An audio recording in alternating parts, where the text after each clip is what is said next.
அனைவருக்கும் வணக்கம். I think இந்த வீடியோவில் லைட்டாக பேக்ரவுண்ட் நாய்ஸ் இருக்கும். ஸோ கொஞ்சம் அட்ஜஸ்ட் பண்ணிக்கோங்க. வேறு வழியில் சொல்ல வந்த விஷயத்தை மட்டும் காது கொடுத்து கேட்டிங்க அப்படின்னா கன்ஃபார்ம் புரியும். ஸோ ஸ்கிப் பண்ணாமல் பாருங்கள். ஸோ நிறைய இன்ஃபர்மேஷன் வந்து இதில் ஆட் பண்ணியிருக்கேன்.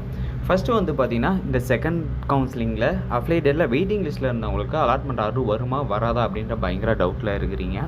ஸோ யூனிவர்சிட்டி சைட்லேருந்து கேட்டதுக்கு நாங்கள் வந்து மெரிட் லிஸ்ட்டில் இருக்கிற சில பேருக்கு தான் அலாட்மெண்ட் ஆர்டரே கொடுத்தோம், மீதி நிறைய பேர் வெயிட்டிங்கில் இருக்காங்க, அவங்களுக்கு நாங்கள் இன்னும் அலாட் பண்ணலை அப்படின்னு சொல்லிட்டு சொன்னாங்க.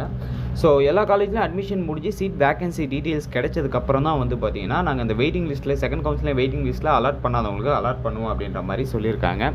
இந்த அலாட்மெண்ட் ஆர்டர் எப்போ வரும் அப்படின்னு சொல்லிட்டு யூனிவர்சிட்டியில் கேட்டதுக்கு கன்ஃபார்ம் வந்து 20 days ஆகும். ஸோ 20 days நீங்கள் வெயிட் பண்ணுற மாதிரி இருக்கும் அப்படின்னு சொல்லிட்டு சொல்லியிருக்காங்க.